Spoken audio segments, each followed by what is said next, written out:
Excellent. I'll take it that anyone that stays that gives their permission. So welcome everybody to our mastery workshop on marketing. And if you haven't been to one of our events before, there are 6 in the series. So, and they rotate every, we do 2 a month and they rotate every 3 months. So we cover self-mastery, time management, marketing, sales, customer, and team. So those are the 6 in the series. So if you have been to them, always come again, because we do have a different group of people. So there's different ideas that come up each time that we do it. But for those are the first ones here, I hope you enjoy what you're going to learn today. So the first thing I'd like you to do is, if you find your chat box, so if you should just be in your little toolbar. If not, click the 3 dots at the end of the toolbar, and the first one is the chat box. So if you open that up and call that out, then you can write anything in there. So what I'd like you to do is just type into the chat box, what's one key thing you'd like to get out of today? So if I can make sure that you get value out of your time, what would one key learning be, one key idea, any challenge you've had that I can help you with? So be as specific as you can so that we can make sure that that we do deliver on that. So marketing planning, so I'm taking that as how to write a marketing plan. So everything we cover will be focused around that. So that's a good one, Neil, thank you. More marketing plans, yep.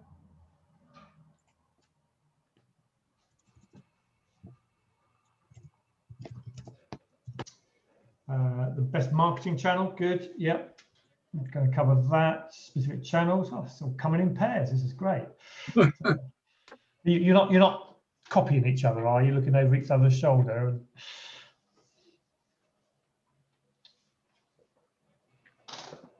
Type of marketing for lead generation.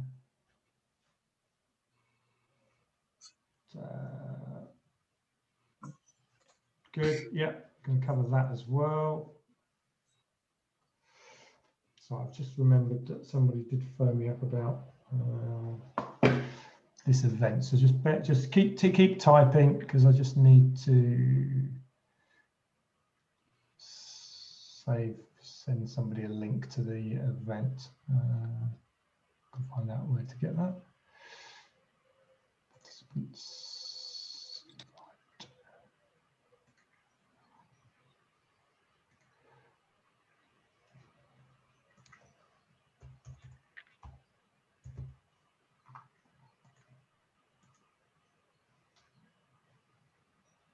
Good. Best times to post social media. I might cover that. It's a little bit specific, but if you remind me when we talk about it, I'll give you my thoughts on it. Because there's lots of opinions on that. And as they say, opinions are like arseholes. Most people have got one, and most of them smell. So, but actually, I shouldn't say that because we're recording. Say it how it is. I'll always say it how it is. Don't worry about that. It's consigned to the video camera now, Kevin. You know what I mean? I can't do anything about it. So I've lost my bloody screen now. Oh, no. There we go. Screen 2. Good. Okay, there we're back. Good. So getting more referrals. Yeah, we will cover a little bit of that. I would generally put referrals in when we do the customer mastery workshop. That's about repeat business. So I tend to do more on referrals in that one. While you could argue it's a marketing strategy, this is very much more about getting cold leads, which is really what today is all about. Converting leads to sales, that's in the sales workshop. So we'll do conversion in that one. So I won't be covering that today. Although it's all relevant. It's not marketing and sales. It is a blend of the two, but I'll show you a bit more about my thinkings around that as we go. Types of marketing for lead generation, yeah, we'll cover that. Best time, excellent. I think that's everybody's contributed there. So the first thing we've got to think about is, well, what is marketing? Okay, because a lot of people sort of think sales and marketing, is all in one thing. And if I actually interviewed 100 marketing executives, directors, I'd probably get about 100 different answers. Yeah, it's very, if you talk to them, they'll come up with some convoluted ideas about marketing. Have we got any people that are trained in marketing, before I sort of say that and diss my marketing director type people? Anybody trained in marketing? No, good. I can be rude about marketers then. So just say same as I am on the finance workshop, I'm rude to accountants as well. So I'm rude to most people. So we'll worry about it. So if you look at marketing, people come up where it's about the product, promotion, price, place. This is the sort of the 7 Ps. I did a lot of this stuff doing my MBA, and it's all great. There's nothing wrong with it. It gives you a framework, but it doesn't really sort of answer what the main question is. What is marketing all about? So any thoughts on that? Anybody want to just share on vocally rather than put it in the chat box? Being able to get your product to as many people as possible. Okay, that's a, yeah, you could put it that way. Yeah. Showing what you're good at, showing what your business is all about. Tell you what your business is about. Yeah, it's about that sort of. Yeah. There's nothing wrong with these things. They're all relevant, but it's not what marketing, in my mind, is about. Marketing is about one thing. What do I want as a result of my marketing? It's about driving more potential customers to your business. That's the purpose of marketing. That is the purpose of marketing. So marketing is about lead generation. Okay. Is my marketing generation? Yeah, brand and getting my message across. That's great. It's all part of it. But the sole purpose of marketing is it generating me leads? Is it bringing me new people into my business so that I have a chance of converting them? Is it bringing the right people in? So when we look at the Action Coach 5 ways, we know that there's 5 ways to grow a business. The number of leads is marketing. The conversion is sales. Number of transactions and average transaction value to me is retention. Keeping your clients for a lot longer. And we do that in the customer mastery workshop.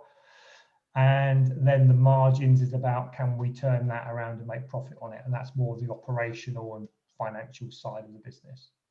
So what we're covering today is very much that top of the funnel. How do we generate more leads into our business? More people that we don't know, that we would like to know, and actually get them on board. So as for anything that we do, and you'll see this on any workshop you come to of mine, I have this little formula called the formula for life success. So whatever we want in life, this formula must stack up. Yeah. Who do I need to be? What do I need to do? And what do I want to have? Our have is our dreams, goals. The be is our attitude, knowledge, and skills. And the do is our plan and our action. So for those that their first time on one of my courses, which one of those 3 things do you think is the most important? The be, who do I need to be? My knowledge, my learning, my actions, or the goal that I'm after? I would say the goal. Yep. The goal. The goal. The goal. Excellent. Cool. Good. Yep. It's always the goal. Whatever we want to have in life, you've got to be clear what the goal is. So when it comes to marketing, first thing we've got to understand is, what is our goal? What do we want? So when you say, I want more leads, well, how many? How many leads do you actually want? What does a lead mean to you? What's a lead worth to you? If I had the ideal client in my back pocket, how much would you pay me for that client? These are the questions we need to understand when we come before we even start any marketing. What is the goal? What does success look like? Once I know what the goal is, then I need to know, who do I need to be? What knowledge do I need to have? And then I need my plan and my action. So before we even attempt to write a marketing plan or look at any marketing, the first question we ask is, what is my marketing goal? What do I actually want? Now, what I'd like you to do is just in the chat box, just write down what your marketing goal is. Okay, what's if you haven't thought about it before, just type, just very quickly think, what would be for the next, it might be the next year, the next quarter, the next month, the next week. What would success look like for your marketing? Just put a few ideas down in that chat box.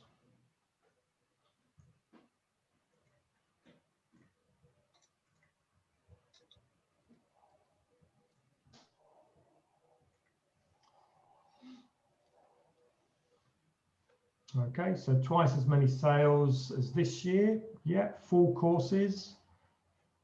Get the business to turn over, double. Yeah. More courses. 10 new clients by 1st of April, 4 courses, 6 leads at 2,000 per lead. Good.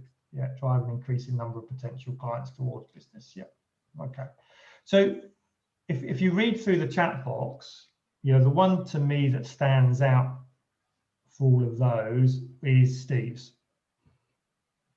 Okay, 10 new clients by 1st of April. The reason it stands out is because he's the only one really that has made his goal SMART. Okay, he said, I want 10 new clients by a date. Specific, measurable, achievable, hopefully realistic, and I would guess for Steve, inspirational and emotional. That by actually achieving that means something to him. Now, even that, I would say 10 new clients, that isn't a lead goal. That's a sales goal, because involved in that is a conversion rate. Okay, and as I said, today we're not dealing with conversion, we're just saying we want to bring the lead in.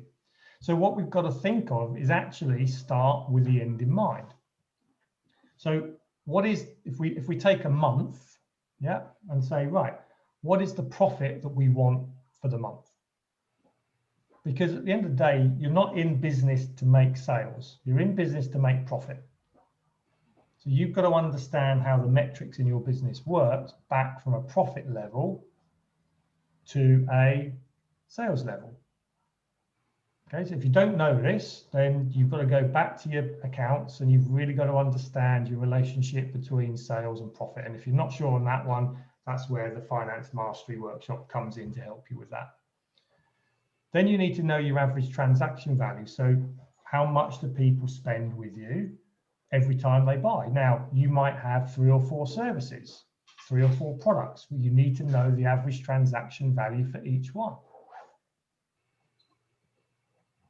How much are you going to get from your existing business? So if you did nothing, no marketing whatsoever for the next month, how much business would actually come into you right now?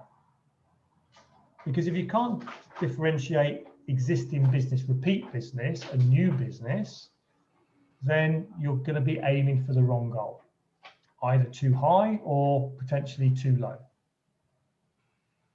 So we've got to split up, exactly what our sales are to the new business and our existing business. Within this, we then need to know what our conversion rate is. Okay, so when I get a lead, if I got 10 leads on average, how many of those leads do I convert? Because if I don't know that, then again, I'm probably not getting enough of the leads in. Now, a lot of people, I've been doing this for over 15 years. Most people I come across will overestimate their conversion rate massively. Oh yeah, my conversion rate's 100%, it's 80%. but you'll have a different conversion rate for different lead sources. Now, most people, if they're not doing much marketing, their conversion rate at 80, 100% is based on referrals. It's based on repeat business. It's not based on brand new cold customers that are coming into the pipeline. And if you've got a long sales process, you might have multiple steps, multiple conversion rates in that process.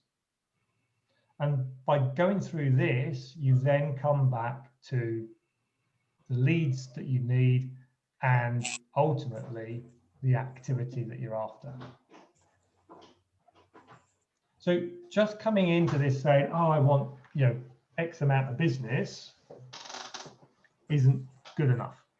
Yeah, we've got to understand the metrics and how leads are built up around what we're doing. Okay, it's vitally important for us to actually do that. So if I take a simple example here, just to show you how this maths work. I think I could draw on here. Let me just check I can. Yeah, okay. So Ranji, let's give me, we just make some figures up, but if you give me some figures, we'll work on it. So give me a profit that we want to achieve in the next, I'm going to go 12 months just to make it a little bit easier. So how much profit do we want to make in the next 12 months? Net, gross, or net profit. turnover? Okay, net profit. 60,000. 60,000. Okay. Yeah. So 60,000. Yeah. So if I go, let's go Lee then. Lee, what's our net profit percentage of sales? It's 40%. Net profit? Oh, sorry, that's what I said. Oh, that's what I said, 40%. 40%. Okay, let's go 40%. So has anybody there got a calculator? Yep. Yeah. So what's our, if we're doing 40% net profit on 60,000, our sales are 48. Sorry, 24. 240,000. Yeah. Yep. Yep. Okay. So 240,000 is our sales. What I want to know now is if I did no marketing whatsoever, out of my existing client base, how much of that 240,000 would I pretty much guarantee? Now, just keep in contact with my existing client base, the referrals I get from that, their repeat business. So what percentage? Just say, give me, don't have to be actuals here, or just give me some figures. 30%. 30% from my existing. Okay, so 240 times 0.3. So I've got 72,000 is going to come from my existing clients. Yeah. So that I'd have to ensure that. So that's where we look at our customer retention program. Okay, which I say I do in customer mastery. So therefore I need minus 240. I need 168,000. Yep, of new business. Now, what's my average transaction value? 2,000. 2,000. Okay. So my average transaction value is 2,000. Therefore, how many clients, new clients, do I need?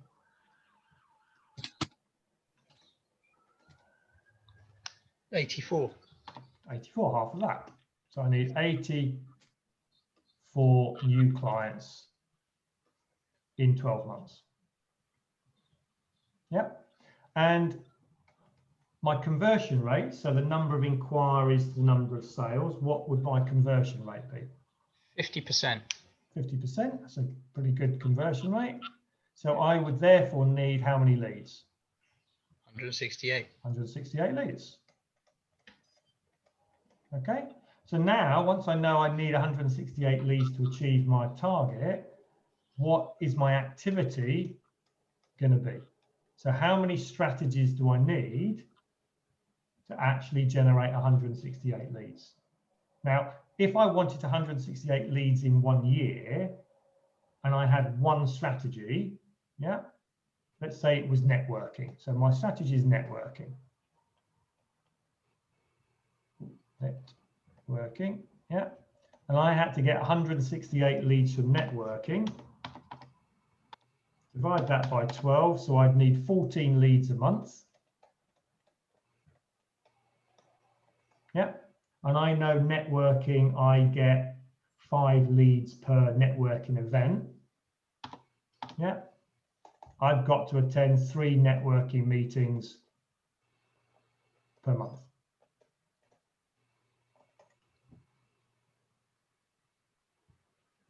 So can you see here that by knowing these numbers and doing these calculations, it now drives the activity that I need to do. So my goal, my have, drives my do. If I don't have this, then I probably won't do 3 networking meetings a month. And I definitely won't get 5 leads per networking meeting. Yeah, I probably won't drive my conversion rate higher. Yeah, I won't work on my average transaction value, because each one of these, if we go back to the 5 ways, each one of these has an impact on that bottom line. So I want to improve my activity. I want to improve my conversion rate. I want to improve my number of transactions. These are things that are in my power to control, whereas the ultimate figure, the sales, is just the sum of all of those actions.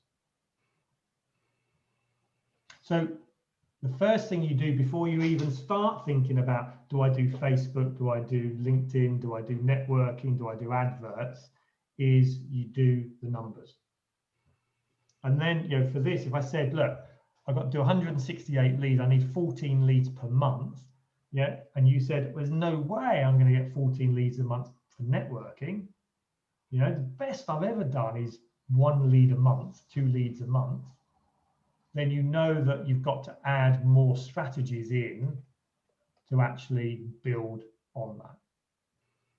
But I always say, you know, marketing strategies are like plate spinning. You get 1 plate up and running, you spin it, then you start another one. You get good at that, you spin it, you start another one. You get good at that, you spin it, and then that one's not working, ditch that one, try that one. And all along for this is the big thing for it is you're looking for the return on investment. So what is my acquisition cost because if these 3, you know, if doing all this networking was costing me more than, you know, £168,000 a year, there's no point in doing it. You know, and I've had clients, I've got one at the moment, we've put a hell of a lot of money into Facebook marketing adverts. So we're spending around about £5,000 a month just on Facebook ads. And our KPIs are showing that the return on that, yeah, is £4,000 profit. It doesn't make any sense. Why do we continue spending £5,000 a month to only return £4,000 a month? So we've got to look at the spend to actually decide whether it's worth the return. Okay, and I'll come back to that at the end when we look at the measurements. So any questions on that? Does that flow of information make sense to everybody? Yeah. If you've got any questions, say if you don't want to sort of speak, then just pop it in the chat box and I'll make sure I pick it up. So once we know our goal, then we can work on our B. You know, what are our beliefs around marketing? And beliefs are, you know, there are what we hold to be true. Okay, so that's really our thinking about, you know, what do we hold to be true around the marketing side of things. And one of the beliefs, and I must admit, I put my hand up, I was this person, okay, because my training was an accountant. And as an accountant, if you want to make more profit, what's the first thing that you've got to do? Reduce your costs or increase your price. Reduce your costs. Yeah, I could increase my price, but the problem with increasing price is that I've got to go and talk to customers and don't like customers, that's the sales guy's jobs, and they don't want to put prices up because they think that it will affect their conversion rates. So the big thing is we cut costs. So what we thought was marketing, it sits in which camp? There's a cost. So if I want to make more money, what do I do with my marketing? Increase cost. So if I want to reduce my cost, and marketing is a cost, I reduce my marketing. Okay, so what happens is when people find times are tough, and things aren't going that well, then the first thing that gets cut, is marketing. So, but marketing is the lifeblood of the business because it generates leads. So if I reduce my marketing, I will reduce my leads. But what most people don't understand is actually marketing is an investment. And therefore, if I cut my investment, I cut my return on investment. So rather than thinking of it as a cost that just gets cut when I'm short, actually what I've got to be is I've got to be better at marketing to get a better return on investment. And the metric on this is, is my cost of acquisition against my lifetime value. So if I go back to that case where, let me see who I got. So Alan, you there? Yeah, I'm here. You're there. Okay. So I've got one of your perfect clients in my back pocket. Okay. Okay. So to you, what's the lifetime value of a perfect client? That's roughly. You can make it up if you want to. We're not going to hold you to it. Probably around £25,000. 25,000. Okay. You mean when you say, well, that's not necessarily the value. That's possibly the income that Okay. you might be asking. 25,000 income, and you work on what's your gross profit? 20%. 20%. Okay. So let's say it's about £5,000 profit. Yeah. Okay. I won't say over what period, but let's just say 5,000. So I've got this perfect client in my back pocket. How much would you pay me for that client?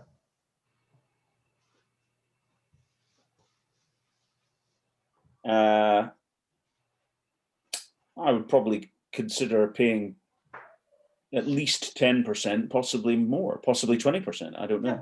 Yeah. I mean, 500 quid to make 5,000 would probably be a no-brainer, wouldn't it? Yeah. Okay. Now, £1,000 to make 5,000, you'd probably consider it. You'd probably consider 2,500. Double your money. Now, if let's say this was year one, and actually the lifetime value was that for the next 10 years, and that actually was 50,000, then would you spend 5,000 to gain 50,000? Okay, so there's no right or wrong answer with this. Sometimes it changes with your business. Sometimes in the early days you don't have 5,000 to buy a client, but you've got to know the numbers. You've got to have an indication in your business of what your acquisition cost would actually be. Because what I find in most cases, and I put my hand up, I've done this, and I was raised. My father was an accountant. I trained to be an accountant. I've got accountant blood rushing through my body. I still find this concept difficult to some people, and probably underspend on my marketing. Because if you really knew that, let's go back to the £500, are you spending £500 on every lead that you buy? And if we come back to sort of the previous slide, let me see if I can page up. Don't mind fighting is still there. They still, oh, they are. Yeah. So because I know my leads and my so let's go on this basis. So we had 84 clients, wasn't it? 168 leads, and I know that it's £5,000, per client I'm willing to spend. Then on a 50% conversion rate, I'd spend £2,500 per lead. And if my marketing, so I'd have sort of almost multiple. Let's find another bit of a clean page here. So I'd have multiple conversion rates. So I'd have my sort of my,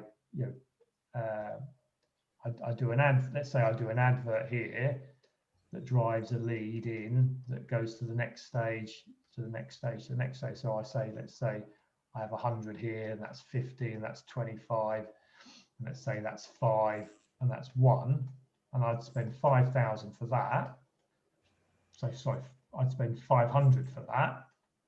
Then I know my 1-to ratio here is every one of these I'd spend £5 on.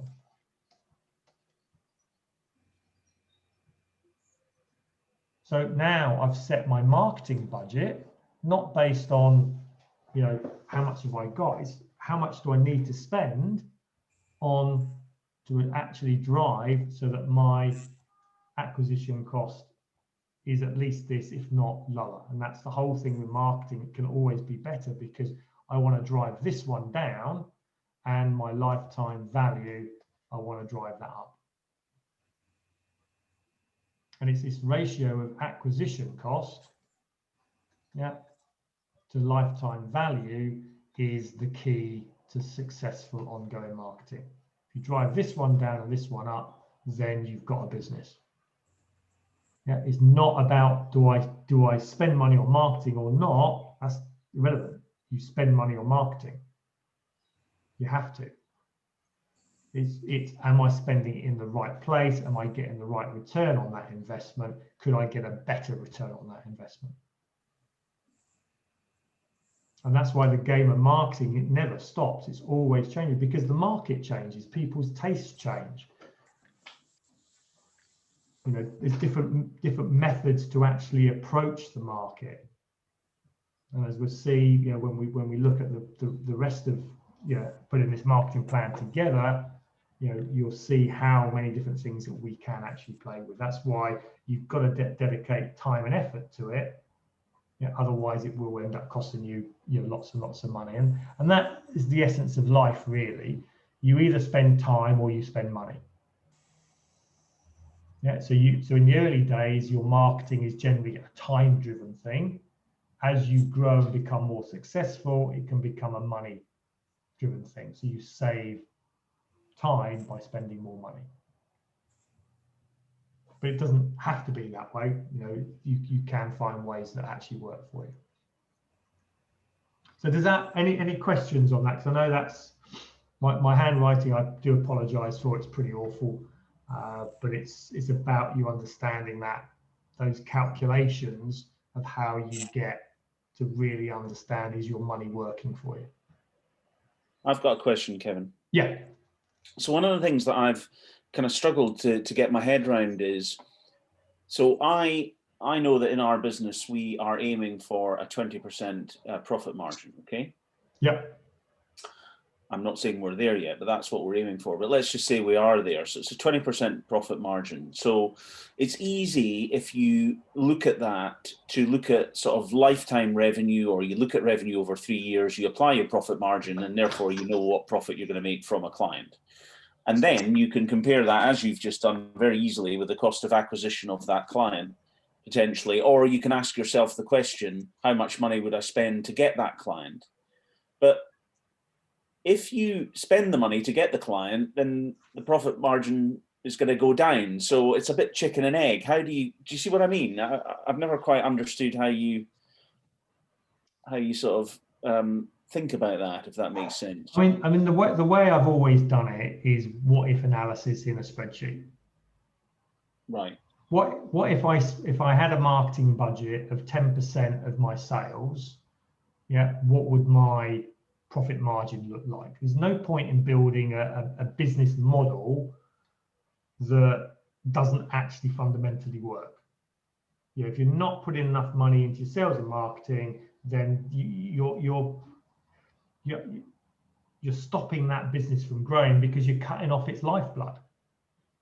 Now it will grow, you know, it'll grow slowly because, you know, if you're in the market, you do a good job, you will get referrals, but you won't get that, you know, you'll probably limit you'll take a lot longer to achieve the growth that you're after by actually saying, right, I am going to spend, you know, 10% on marketing.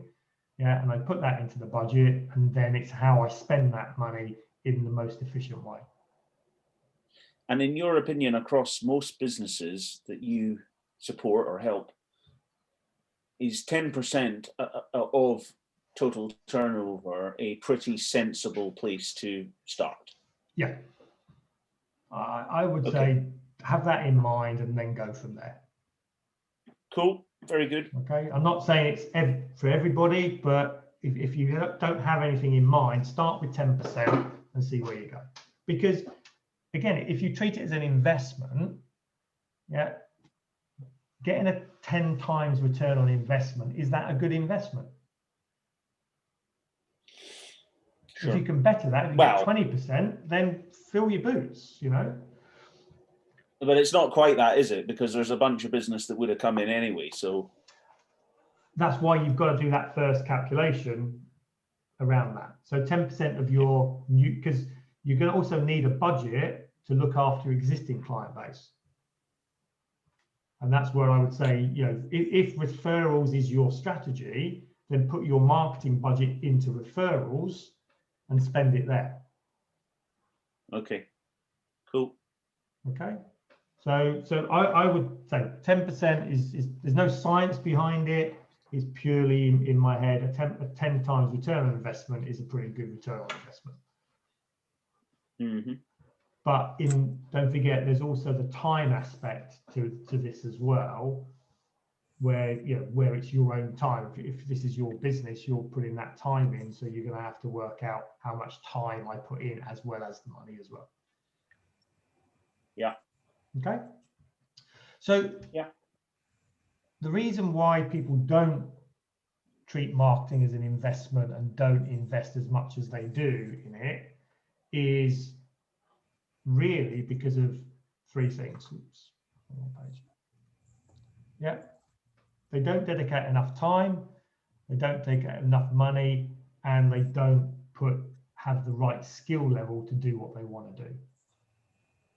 So we want to look at marketing as every type of marketing we have, you know, you need a skill for it, more so now than ever. You know, there's so many channels to market, as I'll come on a bit later, that each one of those has its own specific skill. So I've got clients that, you know, they are so well trained in Instagram and getting business from Instagram.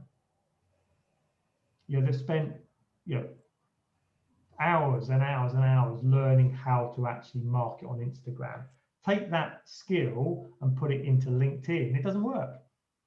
It's a completely different skill set, a different learning, a different understanding you need to actually do these different forms of marketing. And if you go back to the old days where you only had radio, TV, and paper, the same was true there. You know, what you needed in a paper advert, a TV advert, and a radio advert are three different things. The principles, and I'm going to show you that later, the principles are the same, but the application of that knowledge is where you need the difference. So when we're looking at our business, not only have we got to look at the budget, yeah, and say, right, am I putting enough money into this? but am I actually dedicating enough time? So if it's my own time, because it's my business, yeah, have I got 5 hours, 10% of my working week dedicated to marketing? Have I got those 5 hours? Have I, or am I learning the skills? So if, let's say, networking is my chosen route to market, am I actually improving my networking skills? If LinkedIn is, am I improving my LinkedIn skills? What am I doing to become better at the job I'm doing? Now, eventually, as you move up the tree and you become more of a business owner, yeah, you employ people with the skills and who have got the time, and all you need to do is pay the money. But if you don't understand how marketing works, you'll employ people who say they know how it works, yeah, and then you'll be thoroughly disappointed.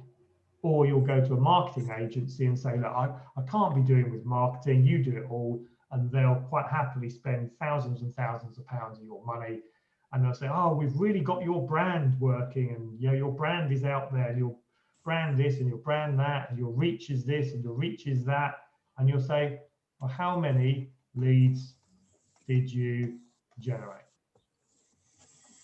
And they'll go, well, I don't know.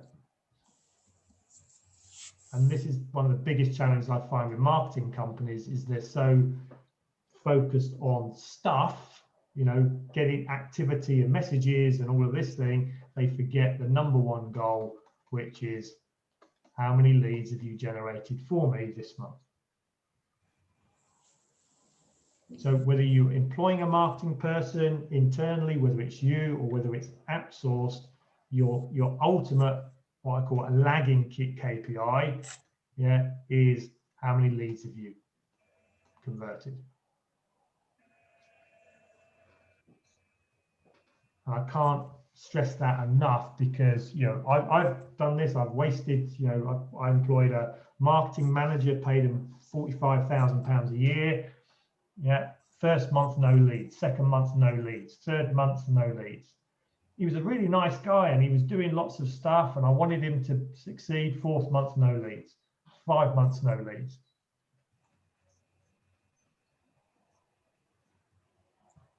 Eventually you have to have that conversation, say, look, I employed you as a marketing manager, you don't provide me leads, you've got to go. I'm not here to train you to generate leads. I'm expecting you to be able to generate me leads. If you don't generate me leads, I can't afford you. I just, you're a cost to me now, but not an investment. And it's no different, if you're investing in stocks and shares that produce no return on investment, a house that produces no return on investment, you take your money out and put it somewhere else. So we have the same mentality when we're looking at marketing. But you've got to know your numbers, and say, I'll cover a bit of that at the end. So the next belief you've got to have is you are not your customer. Your customer does not think like you do. And I was with a client today, an engineering client, and we're talking about search terms. What do you sell? And they sell dampers. They're air valve dampers. So I typed in air valve dampers into Google, and it came up with loads and loads of stuff. They were #1 ranked listing on this thing, yeah. But everything else on the page was nothing to do with what they sold. So all of their marketing was around search terms that they would type in, because they're the technicians, they understand their industry, not what their customers would type in. So because that's the good thing sometimes for me, is not understanding the industry. Is I don't have that problem. So I was trying to say, well, okay, so if I was one of your customers, why would I need your product or service? And they talk to me. So I would type in air valves, air valve dampers. Okay, and I typed in air valve dampers, and they were nowhere on Google. So their marketing companies telling them, you're ranked #1 for search term dampers. Yeah, great, but no one's searching for that. because you are not your customer. You have to put yourself in your customer's shoes, and sometimes you have to go and ask them, you know, when you're looking for my services, what would you type into Google? And it's a good way, because it's what are the questions that you're asking? And I'll come on to that in a second. So you've got to really, you know, look at this and say, you know, forget that you know what you do. You've been in your industry for years and years. The longer you've been in it, the more technical you are, the worse you are at doing this. You know, and this is why you probably need somebody else to actually, you know, act dumb. You know, be the dumb customer. You know, what would the dumb customer look like, and what would they say? And then you've got to think, why are your customers coming to you? Yeah. Are they coming to you because they're moving away from pain? Are they coming to you because they want something that makes their life better? Or are they coming for something that's a higher value purpose? And these three things drive all decisions, because this is the way our brain is set up. So if this is our brain here, now we get an old great drawer, we have this little part here, which is called the reptilian brain. Okay, which is our fight or flight brain. So that moves us away from pain. So that deals with need. So if you're a need-based business, it's generally quite easy. You just need to be in the right place at the right time. Because if you're in pain, your process for buying is actually quite short. Will you solve my problem? Yes, I will. Great, I'll have it. If you're a want-based business, so something that is more emotional and makes you feel good, this is driven by the limbic system. So this drives our wants and our desires. What's going to make me feel good? So if it's a want-based, yeah, it's no longer a reptilian, I need this. There's going to be some thought process. So this is all about an emotional sale.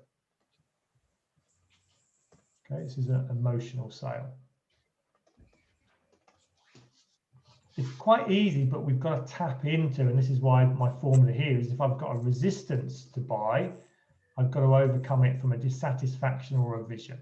A dissatisfaction is driven by the reptilian brain, and move away from, and the vision is driven by the limbic system here, which is what I want my life to be. So those two types of businesses are relatively easy. You're either diving into the emotion of the positive or the vision. Now, for some people, it's actually a much higher, it's a higher level of a purpose.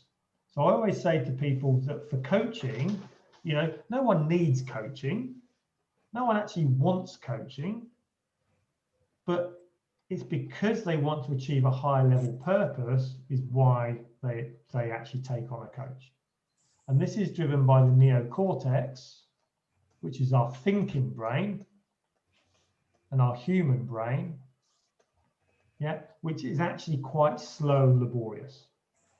So if you're selling a product that is more at this level, then you've got to be prepared for a much longer sale process, yeah, which is going to require more education to that person to actually help them to buy. Very short sale process, very short marketing, right place, right time. Somewhere in the middle, quite long. So we've got to put ourselves into our customers' shoes to really understand what is their motivation for actually buying from us. What do they actually want? What do they actually need? What are they looking for? And if we do that, then we can actually build a marketing plan to actually suit.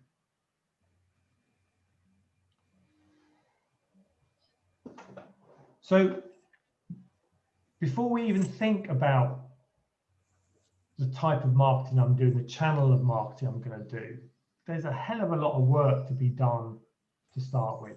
You know, what are our goals? What are our beliefs? What are our customers' beliefs around our product and service? once we've got that and we understand, right, we've really sort of thought about this and we've put the time in, now we can start to put our plan together. Okay, so the three most important parts to a marketing plan, and to me, this is the essence of marketing. So when you go to a marketing when you employ a marketing person or you go to a marketing company, the first question is, what's the purpose of marketing? And if they can't tell you it's lead generation, then run away, go somewhere else. Yeah. Number two is, okay, so when you're marketing, what are the three most important things to bear in mind? And if they can't answer these three things, again, run away, because they don't, to my mind, they don't understand what marketing is all about. The first one is, who's my target? So if you want me to market, I need to understand who you're marketing to. Then, what am I offering them? So why would they come and buy from you? What's the motivation for them to give up? Because a lot of times they're already buying this service from somebody else. You know, you're not offering something brand new, completely unique. They're already being satisfied with what they're doing with an alternative supplier. And that alternative supplier might be doing nothing. I always say in coaching, my biggest competitor is apathy. It's not they're working with another coach. You know, hats off, brilliant, fantastic, they're working with another coach. They're actually doing nothing. But that's still my competitor. My biggest competitor is actually staying as you are, doing nothing. And then we look at the copy. Now, copy it's an old-fashioned term, copywriting. It's the message. It's how do we get the message across to the client. And if we were looking at these in order of importance, yeah, target, shadow of a doubt, the most important thing you do. Copy, so the offer, reasonably important. You've got to have a good message. The least important is how you communicate it. And I'm not saying it's not important. It's just out of those three things, it's the least important. But when I see people coming up with marketing campaigns, they say, oh, we're going to do a LinkedIn campaign. Yeah. Oh, we're now got to make it look good. Oh, who do we send it to? Oh, everybody. So, and this is why most marketing really doesn't work, is because it's done the wrong way around. It's started here, and with very little thought here. When we're writing our marketing campaigns, we start here, and then we decide where we're going to go. Because if we spend the time up here, this becomes so much easier, as I'm going to show you as we go through this. Okay, it becomes very, if you do it this way around, it's hard work. But if you really understand your target, then it boils it down to actually the copy, what I say to them becomes very, very easy.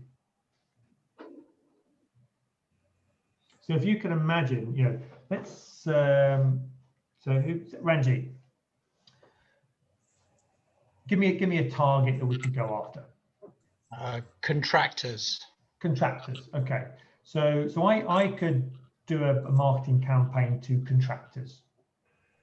Yeah, which is, it's targeted, but it's still quite big, isn't it? So let's narrow contractors down a bit more.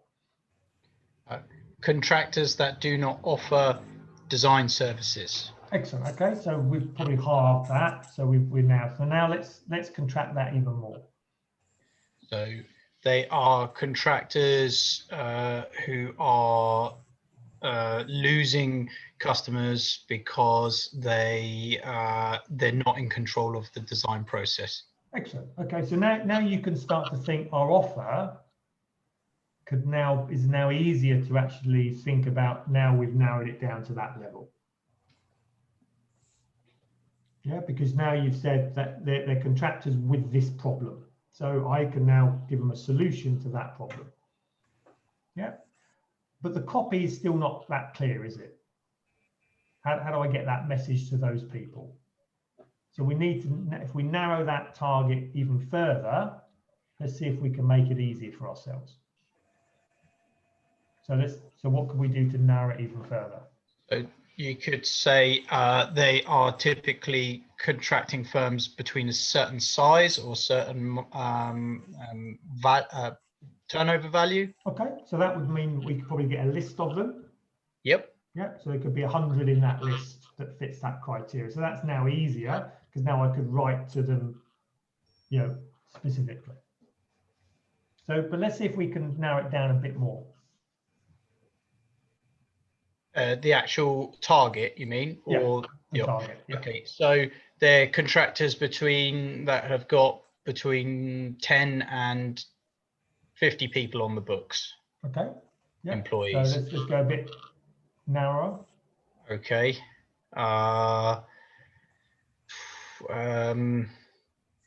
They're fairly well established. They've local. They're so within a certain radius. So Hampshire based. Yep. So 100 is now how many? 50. 50. Okay. Can we go a bit narrower than that?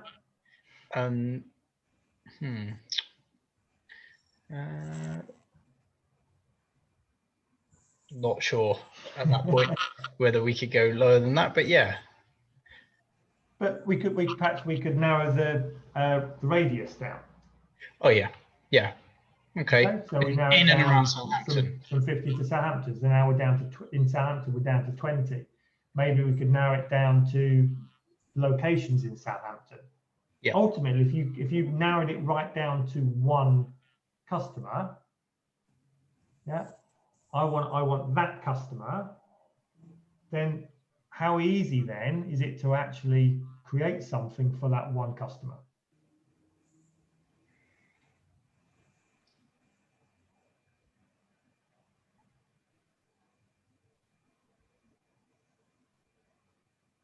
Is it easier than trying to appeal to 100 customers? Oh yeah, of course. Yeah, sorry. Yes. Yeah. So by narrowing our target down, it becomes much easier. Now, there comes to a point where, writing to one customer, again, is going to increase the time. Okay, as more time goes in. So we're balancing our time, our money, and our target, so we get to something that is actually going to work for us. And that's the process we're going through. The narrower the target, the clearer the offer, and the more direct the communication can be. If we have no target at all, then we have a bland offer and we just chuck stuff out. So we're always looking, am I clear enough of the target? Am I clear enough of the offer? And have I really understood the copy?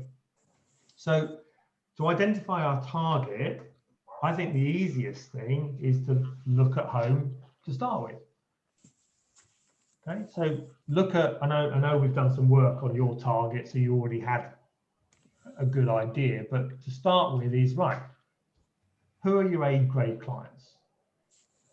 So again, if I had that client in my back pocket and you were going to give me top dollar for it, who would they be?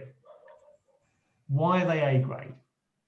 Is it the type of work they take on, their location, their, the communication? What is it about them that makes them A-grade? What is their problem? What are the problems that these A-grade clients have? And it might be one problem, it might be 100 problems. Doesn't matter. You've got to write this stuff down so you start to really see it from their perspective. And then where will I find them? Where will I find these people?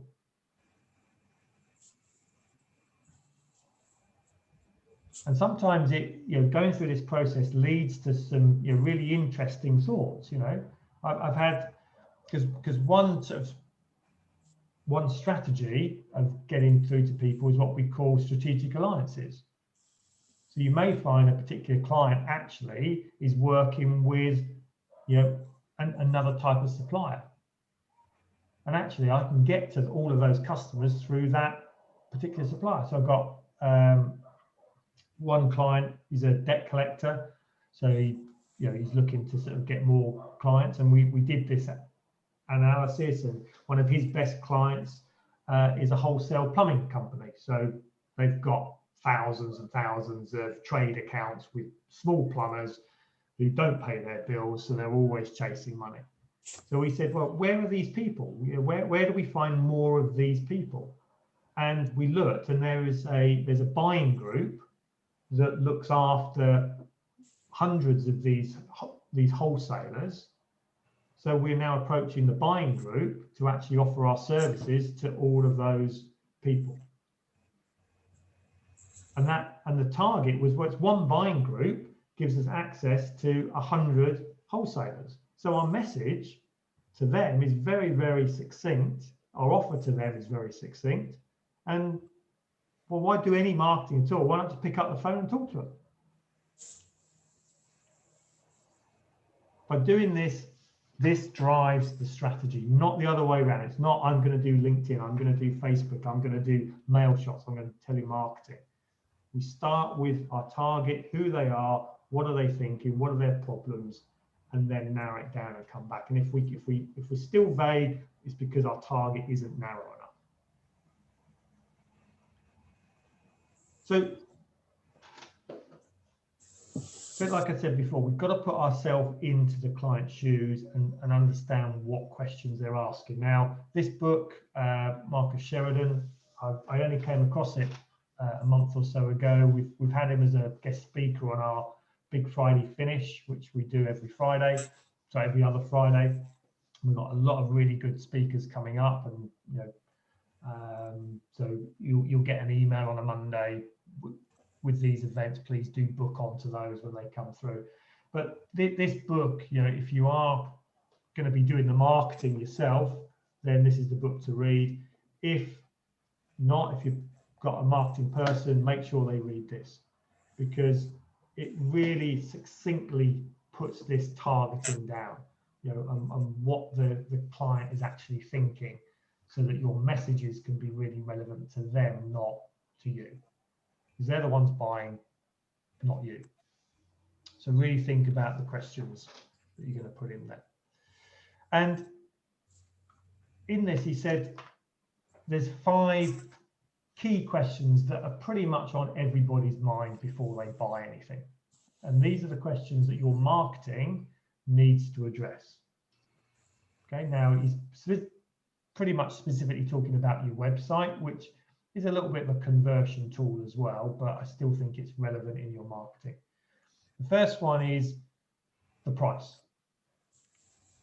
What is the price of your service? Now, I must admit, when I read this, I just thought, yeah, every time I go and look online at something, I want to know what the price is. And if they don't have the price, it just annoys me and I'll go somewhere else. So the first question is, if I come here, yeah, how much is it going to be? The seconds are, you know, what could go wrong? If I do take you on, what are the problems that other people encounter? So we call that the elephant in the room. You know, what's the question that you hate being asked, but you need to answer? So we have to understand that our customer is now far more educated about buying your services than they've ever been in the past. If they want to know it, they Google it. And if you're not talking about it, somebody else is, and they're actually going to probably buy from them before they come to you. How do you compare with competitors? You know, and be unbiased here. No one likes you saying we're great, everyone else is crap. You know, be complimentary to the competitors if it's due. You know, they might do something really, really good in their particular area. But you've got to have that confidence in your own product and service as well. And I'll deal with that in a second.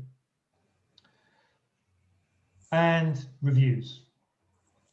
You know, people are looking. We are in a review-based society. You know, I'm out in Spain at the moment. You know, up till yesterday, we were going out for a meal at different restaurants. You know, the first thing I look at is Tripadvisor. You know, what do other people think about this restaurant? Yeah, you go on Amazon. Should I buy this book? How many good reviews has it got? Now, we don't need perfect reviews. You know, I always think if I have 1,000 5-star reviews, there's something a bit fishy. You know, there's got to be somebody must have found a problem with it, and I'll read the problems, because if they're problems that I can see they can be overcome, then yeah, I'll buy into that. Kevin, Yeah. what's your view on specifically Tripadvisor there? What's your view on that at the moment, bearing in mind, you know, reviews can be bought and paid for, or spurious claims can be put in? I mean, is that still a viable option to look at? Yeah. Yeah, I mean, you can buy them, but if you do, you know, you've got to start thinking your customers are intelligent people. You know, they can tell the difference between a true review and a fake review. They smell it. It's obvious. You know, you look on, you know, and Amazon if you buy products on Amazon, you can they're actually started to, because a few years ago you basically give your product away to 1,000 people to get a really good review to bump you up the rankings. And Amazon got hold of this, and that now they say, you know, it will say a sponsored advert or it's been paid for. Okay, so but you can just tell by the wording that's used. Now, if you get negative reviews, you've messed up and you've done something wrong, yeah, you've got to put your hand up and say, yeah, we messed up, we're really sorry, and this is what we've done to solve it. Okay, there are cases, and we've had it in the past, where you have had that complete lunatic that has put a negative review and it's not been great. All I would say with that is 10 to 1. If you've only got one review on your site and it's a bad one, that's a problem. So you need 10 good ones to overcome one bad one. Okay, yeah, thanks. that comes back. That's another strategy. Yeah, and I would probably put that more in the customer mastery strategy of repeat business, and referrals is harvesting your referrals from your clients.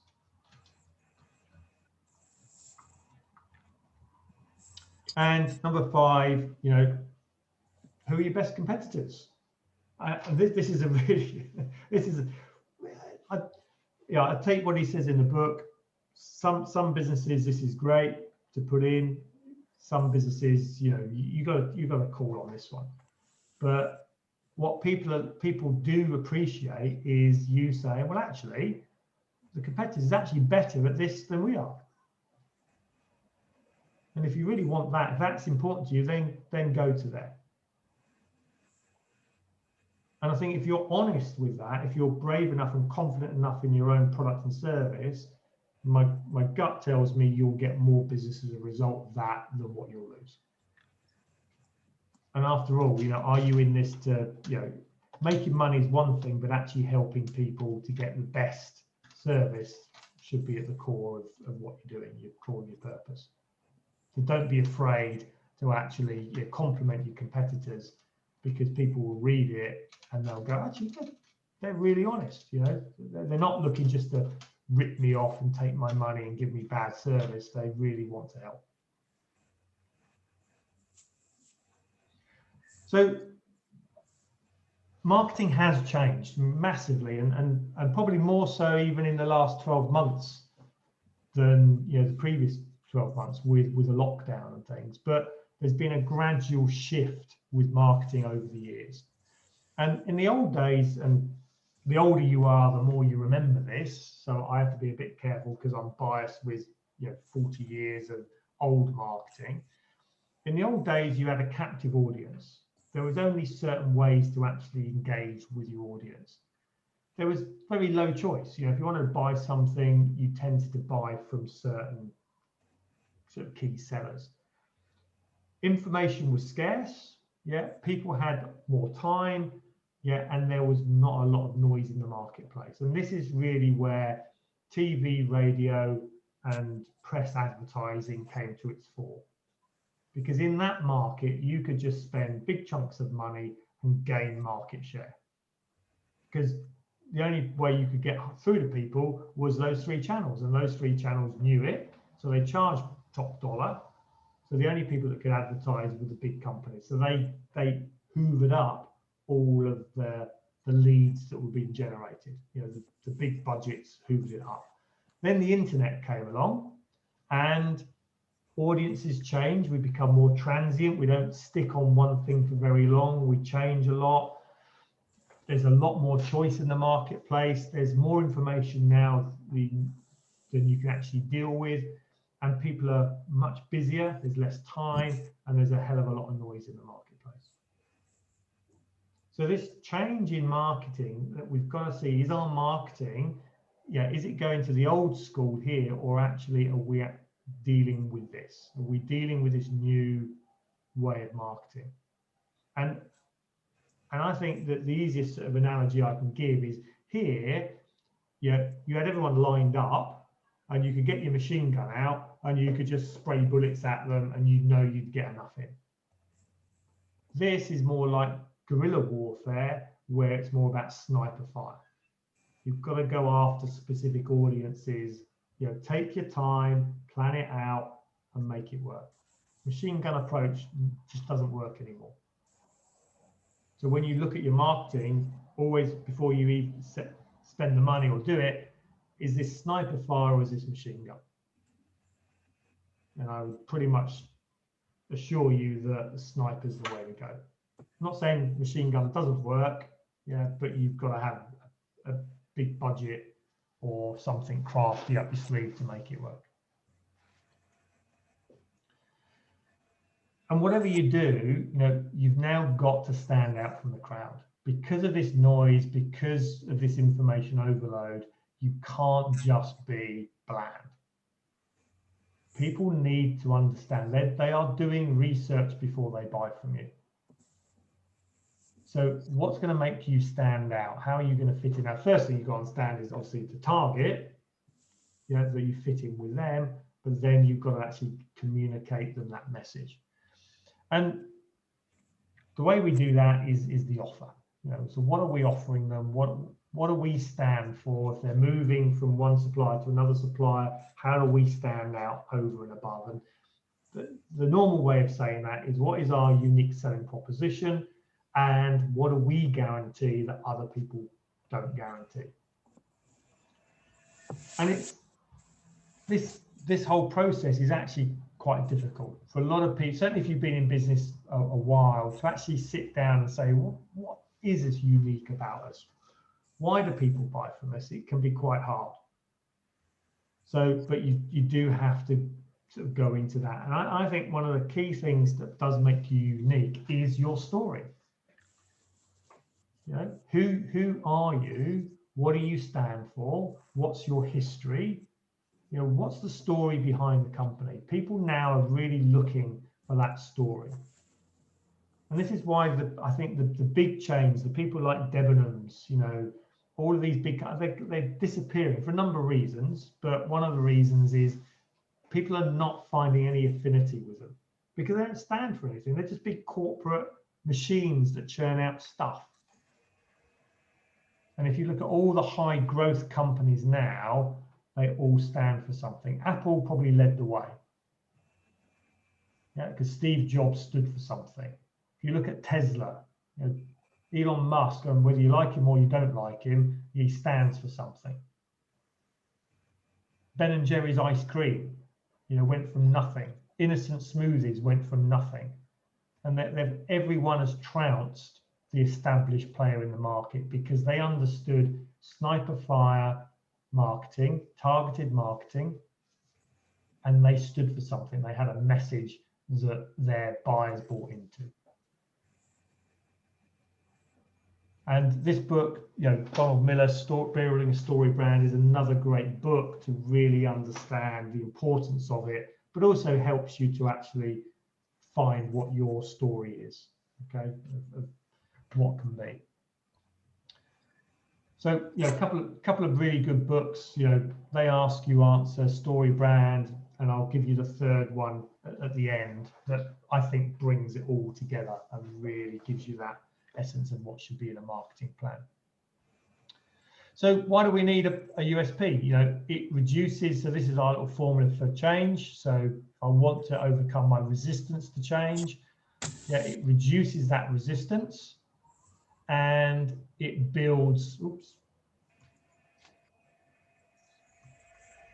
Yeah, it reduces the resistance and it builds on that vision and the trust. So people need to trust you before they buy from you. Okay, and people, if they buy your story, they're going to trust you far more than somebody else. And that story has to be unique. You know, you can't, two businesses can't have the same story. Your story needs to be unique. I know USP is not something that's vague, unspecific, you know, so it can't be we really care, we are the best, locally owned. Yeah, I could take any of those statements and put that above any of your doors and it would apply. These are generically bland, pointless phrases for USPs. They've got to be really, really specific. And that's why I think the story behind who you are and what you stand for is key. So you can have them in all these areas. So, you know, could be built around these. There's 20 there. Okay, so you can build them around those. I don't, I mean, to go into a full, a USP, it does take time. You know, I've got clients that we've been working on this probably for a year, you know, of just talking about it, and sometimes it's actually a change of direction of the business to actually create it, because we've been all things to all people, and now we're going to become more specific in a particular area where that USP can actually really stand out. Guarantees. USPs can be a little bit more for products and guarantees are a bit more for services. Okay, so if you've got a service that everyone else does, the USP is a guarantee. It's what you guarantee, your service level agreement, that we guarantee to do things better than anybody else. So if I take let's go for a builder. Okay, so if I was a builder, all companies do building work. I was a builder doing building. As a client, as a prospective client, what are my fears around dodgy builders? So Harriet, give me some examples of what was your fears. I'm going to come to you. Let's say I'm going to come to your house and I'm going to fix your kitchen. Yeah. So what would your fears be? Poor quality materials. Quality materials. Yep. Poor workmanship. Yep. What else? Not qualified. Not qualified. Yep. What else? You're just going to take my money and go. Yep. Anything else? What about time? That you'll take longer than it actually needs to take to be done. Yeah. So, you've got the quality in there as well. And, you know, what do builders generally do? They leave the place a mess after they've gone. Yeah. So that all of these, so you put yourself in the client's shoes, you think of all the list of things that worry them, and then you provide a guarantee that says we guarantee the opposite of all those negative thoughts. So you take away that fear, you take away that resistance, because you take away that fear of risk that's coming with anybody buying from you from the first time. And don't forget, this is very much about somebody buying from you the first time. You shouldn't have this when you sell to existing client bases, because they already know, like, and trust you. So once we know where we are with the offer, then we can then come back and say, right, how do we get the message across? Which is our method and our media to actually promote the product and service we're offering?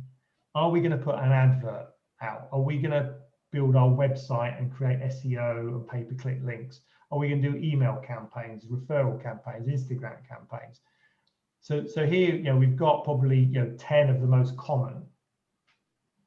But as I said at the start, have we got the skill that really understands how each of these works? And it generally takes 10,000 hours to learn something. So have we put the 10,000 hours in? Has our marketing manager put the 10,000 hours in? Has the marketing company we're using put the 10,000 hours in?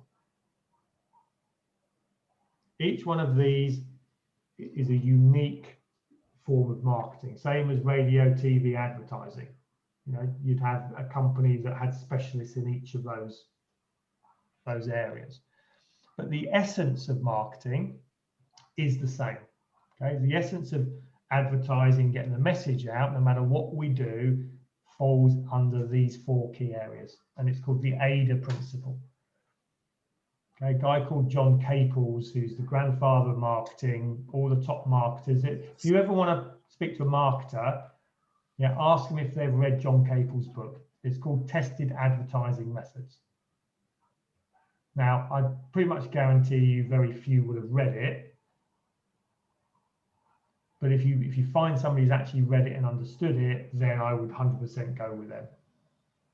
Because it lays out the foundations of the psychology of why people buy. And he came up with this concept. Kevin, can you just tell me the name of that book again, please? It's John Kpis. Yeah. Tested Advertising Methods. So it's quite an old book. You know, it was first written. I mean, he grew up in the 1930s. So it's based on, you know, a lot of old techniques, but the principles are the same. Again, we're selling to human beings. We haven't changed. We haven't evolved that quickly in that amount of time. So you've got to understand the psychology of why we do things, why we buy. So the first thing is, whatever we do, we have to grab somebody's attention. We have to draw them in with some interest. We have to convert that interest into a desire to take action. So whether we write a letter, whether we pick up the phone, whether we do a Facebook ad, whether we do an Instagram post, a TikTok video, you know, whatever it is, it has to follow this principle. Something that stands out, something that pulls them in, something that gets them interested to take action to move on. So I don't have enough time to go into multiple things, so I'm just going to go for a traditional basic advert, but I could do the same in an email, in a Facebook post, a LinkedIn post. The principle is the same. You just got to adapt it to suit the medium which you're using. So this is an advert that won Advert of the Year.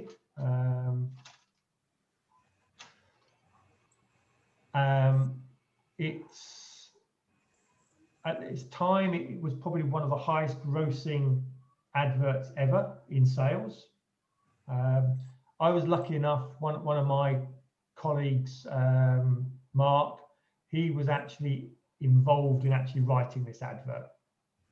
So he worked for a big advertising agency, and I didn't know that at the time. I just cut this out of a paper because I thought it was a really good advert or a good interpretation of the ADA principle. And I was doing a presentation on advertising, and he was there, and he went, "That's my advert." So that's how I know it was award-winning, because their company won an award for it, and it grossed multi-millions in sales. So we know this works. So this is this is pre-internet days. This is 20-odd years old, where the only way that the way you advertise was in papers. So any idea how long it took to develop this advert as it stands now, and its award-winning form? Couple of days. Couple of days. Any advance on a couple of days? Weeks. Weeks. Any advance on weeks? Took 9 months. Wow. Okay, 9 months to create an advert that actually worked. And this is not 9 months of one person's time. This is 9 months of an agency's time. And I think he said there was 3 or 4 people working on this.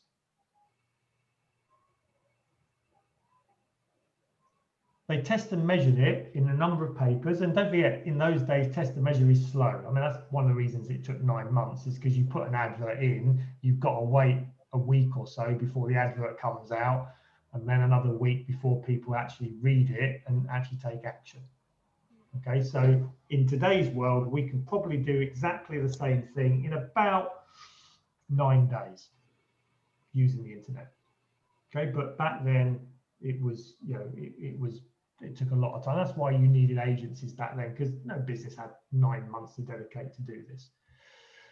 But the essence of this advert was following this AIDA principle. So the first thing is, and don't forget, this is in a newspaper, so you're flicking through, most people flick through papers, and the first thing that's got to do is you've got to grab people's attention. So what is it on this advert that grabs your attention? The headline. The headline. Okay, headlines are your most precious asset. Okay, this is what they call the expensive, above the fold, yeah, is your most expensive real estate. What do most adverts have in the top part of the advert? Logo. Bolder text. Bold, they have the logo, they have the company name. Oh, Okay, because from the person putting the advert together, who's the most important person? Me. No, the most important person is the customer. So whatever advert you do, the most important bit is about them. It's the headline. It's what's going to get the attention. So the headline gets the attention. Yeah. Now I've got to draw the interest. I've got to draw you into this advert. So what now draws us into this advert? A quote. The quote, yeah. The testimonial and The picture. the picture. Yeah, nicely laid out copy. Now, the key to this is, you know, look, think about, they said in advertising, white space is the most important thing. Yeah, minimal amount of text. So just the right level of text for what you're trying to do. Most of us, certainly if you're technical, yeah, you want to tell the client everything. So you chuck loads and loads of words in there and they've got no interest. Yeah, it's a real turn off, lots and lots of text. A nice picture, nice use of white space.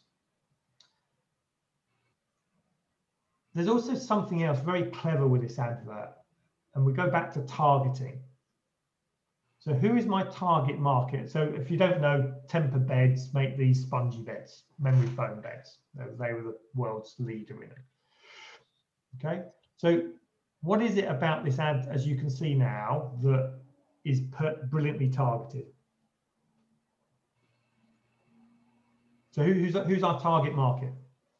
Middle-aged women. Middle-aged women. People with problems sleeping at night because they got back pain. Yep. Yep. So people with back pain, but actually it's cleverer than that. Does this woman look like she's got back pain? No. No. Who might have back pain in that relationship? The husband. The husband. Okay. At last, my agony is over. My husband is going to shut up and stop complaining about his back. Subtle, okay, but yeah, because if you thought the problem is, you know, men tend to have more back pain than women. Okay, it's just you know, you can look in the stats. It's generally the blokes that have the back pain, and then they whinge and moan, yeah, and then the wife says, "We need a new bed." Who is the chief driver of buying beds in a household? The wife. The wife. Yeah, blokes don't go out and buy beds. You know, they'd sleep on bloody cardboard boxes if you let them. So it's targeted to the decision maker. Yeah, but also appealing to the person with a bad back. So very, very clever, very subtle. They could have put a bloke on there going, "Oh, me bad back," but no, they chose to use a woman that is in the position of where you want to be, not where you are now. So it's a move towards thing, yeah, as well as a move away from. So, but also understand that the buyer, the decision maker, are we going to buy a new bed, is the female. So we're targeting female, middle-aged females, because these beds are not cheap. So they estimate that it would be that sort of probably second or third bed owner of higher net worth type. And so they would have targeted that. This wasn't. I think this was in the Daily Mail. It's not in the Sun, because Sun readers weren't the target market. Daily Mail readers were. Okay, so targeted the advert, because this advert, I think it cost around about £15,000 every time you put it in the paper for a week's advertising in a paper. It was very expensive advertising, so you had to be careful where you spent it. The desire is, I say no one, because this is how things have changed. If you look at advertising now on TV, who's advertising for beds on TV now? You seen the adverts? Old people and electric ones. Yeah, it's Simba, isn't it? Simba and Emma. Mm. These are the new replace. So even Temper, who are the world's leader at this, are now being left behind, because Emma and Simba are actually doing a better job at it. Now, and HSL. HSL, do they sell all sorts of beds? Don't they? They're not a bed manufacturer themselves. So it's really things. Even they were at the forefront of this. Other people come behind, because the wheel is always turning. So in these days, we've got a picture here, because a lot of people at that time didn't know what a memory foam bed was. So they said, right, we need to show what that is. But the desire is, I'm not going to buy a bed off an advert and send a check for £2,000 through the post in the hope that I'll get a bed, on this basis. So this is not about selling beds. This is marketing. So marketing is about what? Number one goal of marketing is to engaging generate leads. Your target audience. No, Harriet. The number one goal of marketing is to generate leads. Generate leads. Yeah. Okay, I need to know who is interested in these beds, because then the sale process can start. So what I do here is I offer some free information. Here's some free information. Yeah. So all you need to do is order your free information now. Fill in this coupon, because in those days, if you read the Daily Mail, you love filling in coupons. Yeah. And we'll send you this information. So now, if you're going to do that, now I've captured your information. Now I've got a lead. Now my job is to convert that lead, and that hands over to the sales team. Right, guys, you now take them through your sales process and make sure you convert them. All I'm interested in here is I just want to know who. We have accreditation that builds trust. Now, these look good, don't they? Yeah, we've got a 15-year limited guarantee, not even an unlimited guarantee. What's the limit? I don't know, but there's a stamp. There's a Feel Good, Sleep Good Council. Who are they? I've got no idea. Right? It doesn't matter. Your stamp of approvals. You put Chamber of Commerce on there, FSB on there. Whatever it is looks official. Therefore, in the psyche of people, says I can trust these people. Now, don't make it up. Don't put something in there you're not a member of. Okay, but if you've got an accreditation, if you've got a membership of something that's relevant, put it on that, because it will build trust. And the big thing here is what we call the puppy dog close, which is you give them a free trial. Now, if you've seen the Emma advert, how many days free trial are they giving you now? You seen that? I think it's 60 days and 60 nights, something like that. No, the Emma one isn't. How much the Simba one might? I think the Simba one might be, but the Emma one is 200 days. And do you know why it's called a puppy dog close?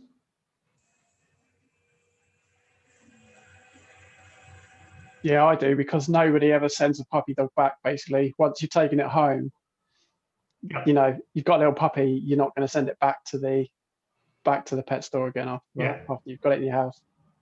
Yeah, because mum and dad take kids to the pet shop. The pet shop owner says, you know, I'm interested in the dog. Well, we're not too sure, because the kids want the puppy, but the adults don't, because it's all the hard work that goes with it. So the shop owner says, look, take the puppy home for the weekend.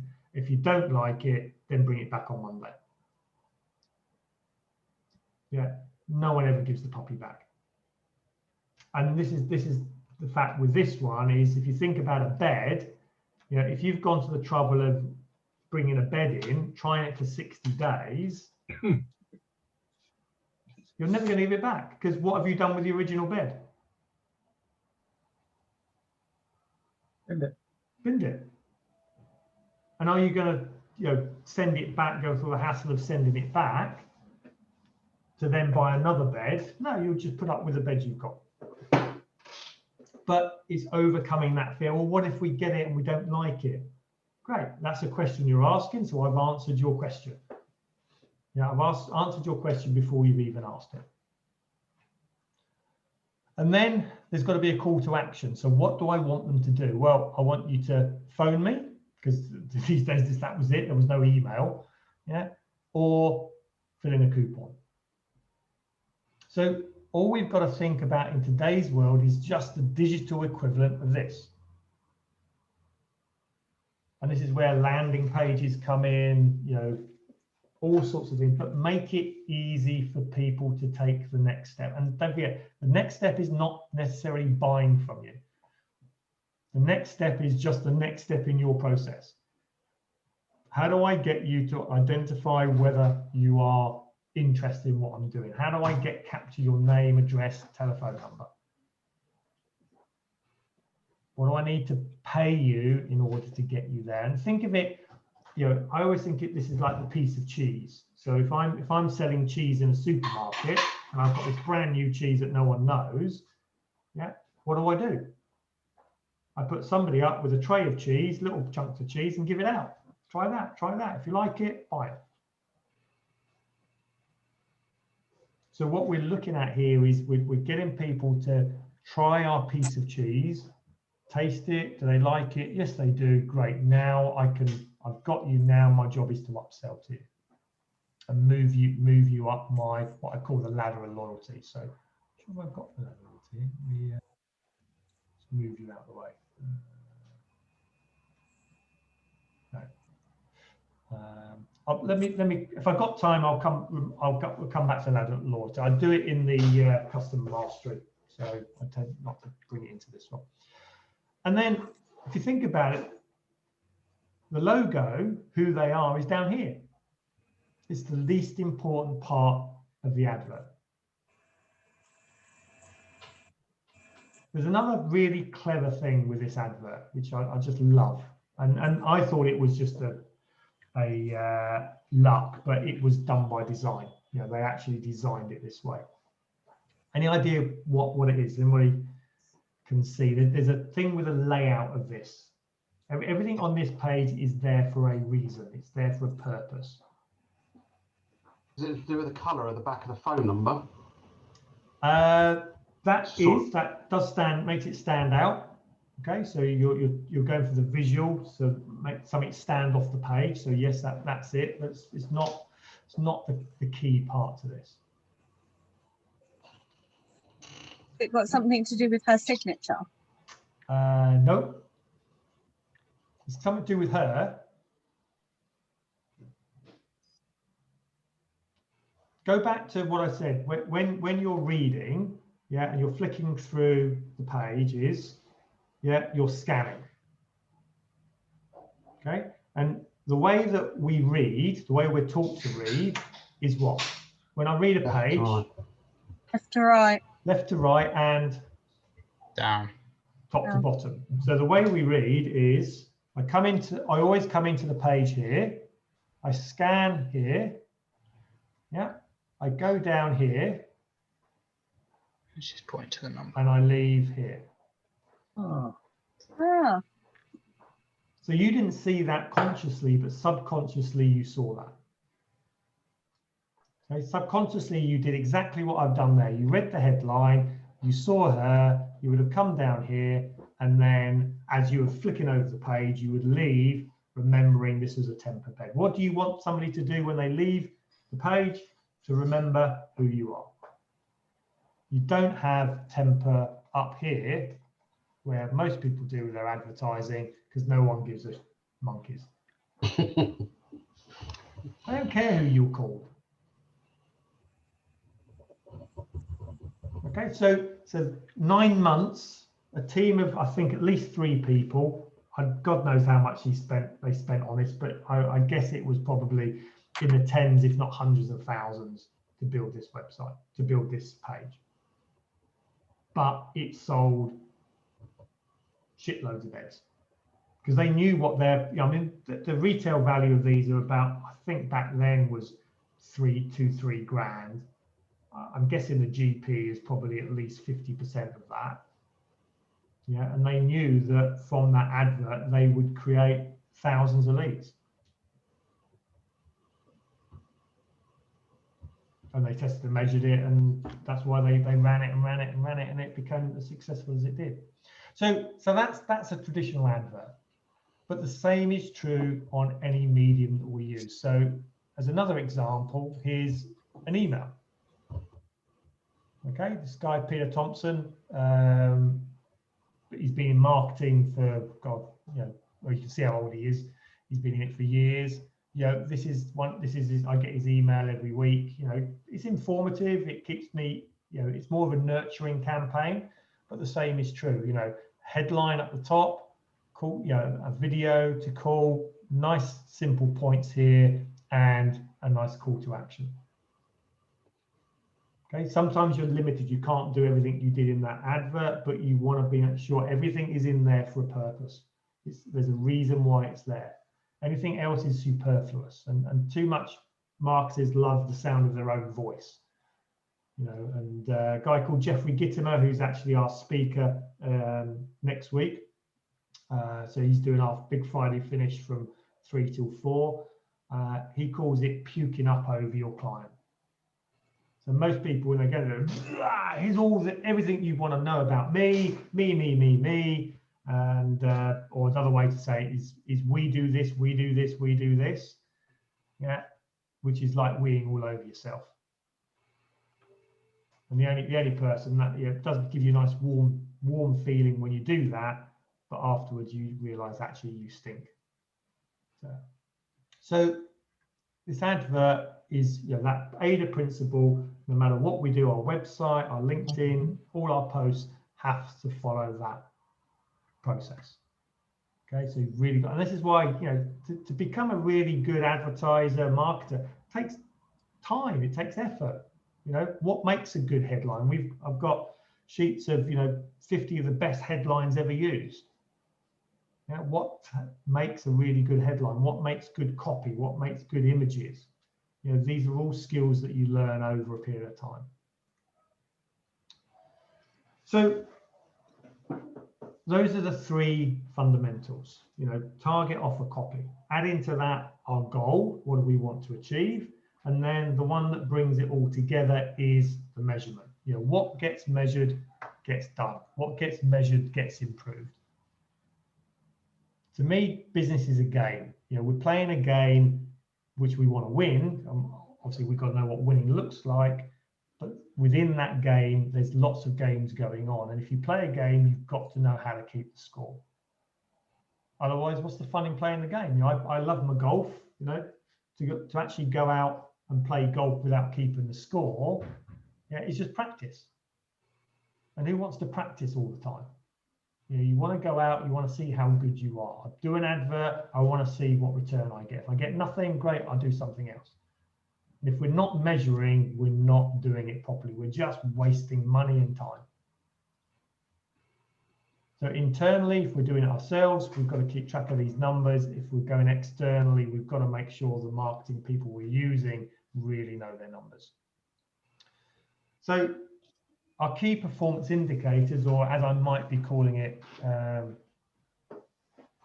sort of key results, so what is the result we want, I've got to tie back into the budget. As I showed you right at the start, we've got to know what the sales is, the profit is, what our acquisition value, lifetime value. We need to work out what those numbers are and lead back to our company budget. Then we have this concept here of leading and lagging KPIs. So a leading KPI is an action. It's what I've got control over. So I have control over that. And that's really my doing number. The lagging is the result. So profit, yeah, is a result of, so it's a lagging KPI of sales and cost of sales. Sales is it's a leading, but it's a lagging of leads times conversion. Leads is a leading there, but it's a lagging because a lead is activity, yeah, times, again, another conversion.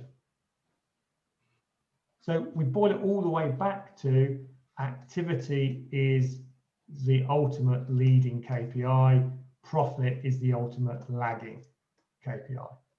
And we have to have both.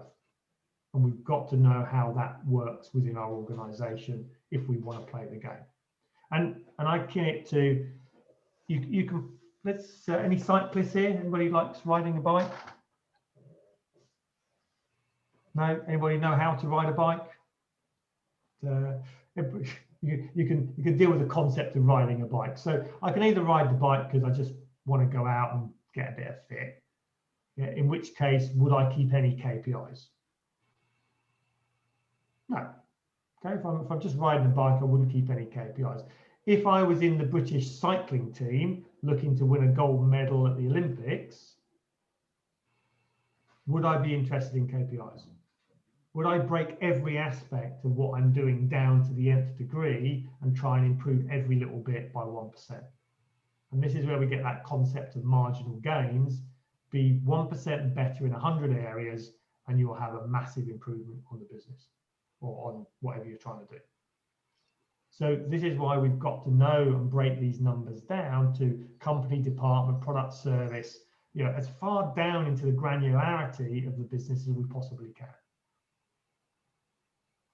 Because then we break it down and then we build it back up again and improve everything that we go. You know, if you read the books on the British cycling team, you know, they went down and said, right, if we put Vaseline on all the spokes on the bike, can we get it faster? And I think they came up with it. It made it 0.001 second faster. So they kept it. Right, it's an improvement, so we keep it. If it improves it, we do it. If it doesn't improve it or makes it slower, we drop it. And that's what we've got to think in our marketing. Is it improving our lead generation? Great, we do more of it. If it's not, let's ditch it, let's do something else. And but we can only do that if we measure. And this is a very simple little, what we call my 10 by 10. So we have 10 strategies that we're working on. Now, within this, there are some mixtures here of L is a lead generation strategy, C is a conversion strategy, number of transaction, average transaction value. So I'm working on all the 5 ways in here. But if we look at the lead generation ones, yeah, I've got my budget, oops, how much I'm going to spend in here. So my budget in here. Yeah, the activity, what am I going to do? What's my target in my leads? Now I know my conversion rate is here 20% and my conversion rate here is 50%. So, and my target sale from that one is 500 quid. Okay, so my cost to market is 500, is 700. Now that's probably for a month. Yeah, and that's the return that I'm looking to get. So we set the activity. Yeah, so this is my leading KPI. So there's my activity here is my leading KPI. So how many calls am I going to do to actually achieve the results that I'm after? And if we look at that, you know, we can then put the actuals, so my actual activity in here, how many leads have I got? So I'm actually getting that report back on every single number in the business. And this could be done on a spreadsheet. Yeah, now we're moving, you're bringing in websites and emails. Sometimes we need to have specific software now that pulls this information out, pulls out the Google Analytics. I've got clients selling on Shopify and WooCommerce, and they have portals that show this information, all these conversion rates. So a lot of systems now, it's not can we record it, it's how do we decipher the information? Because there's so much information there, what do we do with it? But having it is far better than not having it. So knowing our numbers, recording the numbers is vitally important to our business. So I said that there were 3 key books in this. One was They Ask You Answer. The other one was Story Brand. The third book, and if you're going to read any of them, if you're going to read one of them, then read this one. Okay, I came across this many years ago. It's not a big book. It's only a thin little book. It's easy to digest. And because I wasn't a marketer and I'd learned marketing, this book for me brought everything together. Everything I'd learned in one place and said, right, this is how you create a marketing plan. The first thing is you set your goals.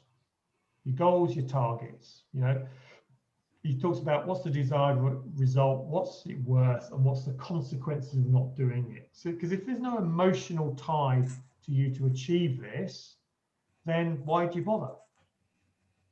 You know, if you're not bought into the fact that I want to double the size of my business and what that really means to me, then you won't put in the effort, the time, and the money to actually achieve it.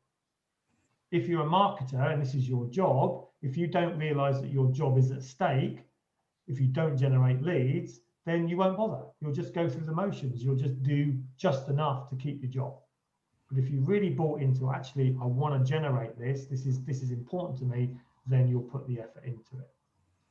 Then we go into target audience. Who are they? What are they thinking? What do we want them to think? And that's where we would use the They Ask You Answer book around that. The story. So what is the story? What's the one big thing? What's our USP? What do we stand for? And that's the Story Brand book around that. And then how do we communicate it? What's the copy? What's the message? Yeah. How do I get that message out?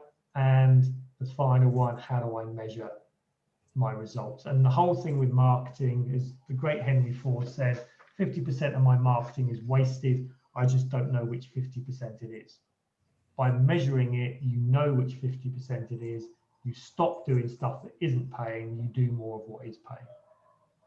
And there is no magic formula for this. When you say to me, well, what should I don't know. Until you go through this process of target, offer, copy, yeah, and what you do this month may change next month because the market is changing, competition changes, it's a completely fluid situation. We used to rely 100% on telemarketing. Yeah, now telemarketing don't work or didn't work. Now we're in lockdown, some people are finding it's working again. So you've got to have, this is why you can't rely on one marketing strategy to run your business. You've got to have multiple marketing strategies because at any time that strategy could go completely. I had a client that 100% was on Facebook. Okay, he had a £1 million, £2 million business on Facebook.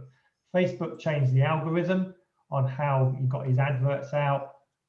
Business went bust overnight. Okay. The quicker your business is to get up to speed in generating leads, the quicker it can disappear. So be very careful of those quick wins and you go, oh yeah, I found it. I found the, you know, the golden goose. Yeah, golden goose fly away. Use the momentum, use the learning, use the money you make from that to build multiple strategies because that will give you a robust business going forwards.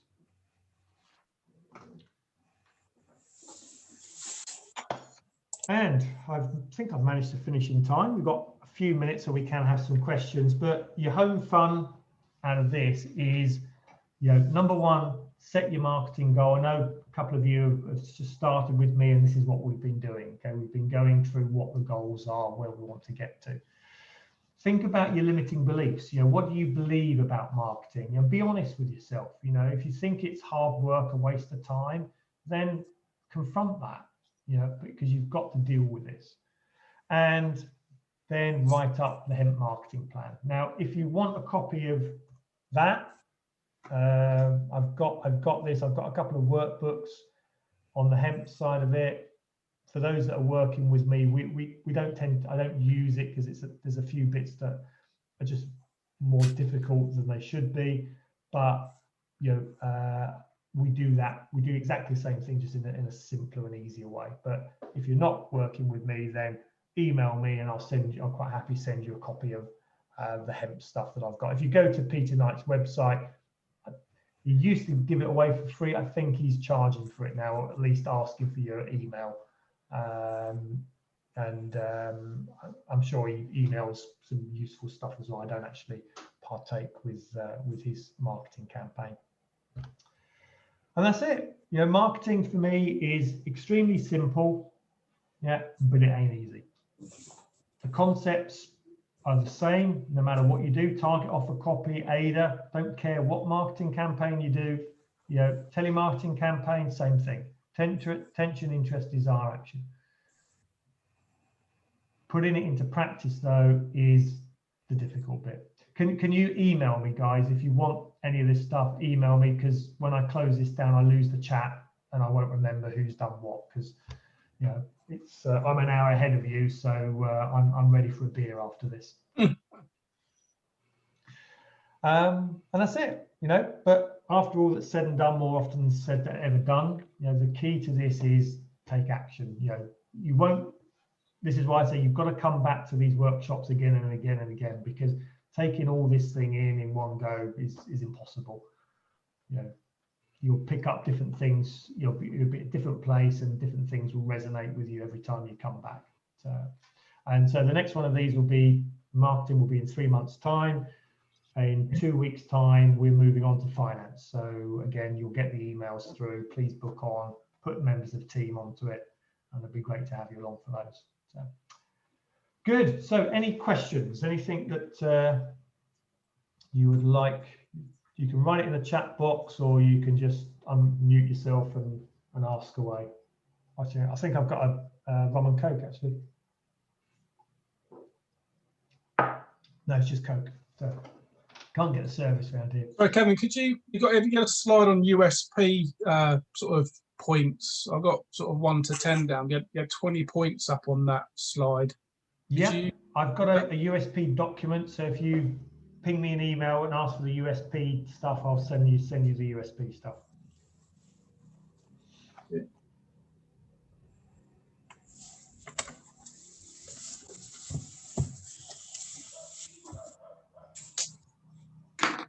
Cool. Any other questions, or should we go and have a well-deserved beer? No, that's all. Thank you. Yeah. That's all, thanks. All good. Good. And those guys, I know Alan, I've seen you on Monday. Just have a think about this, and that's what's going to be built into our plan. I'll help you through this process to pull this out and make sure that we can work on it going forward. So. Great.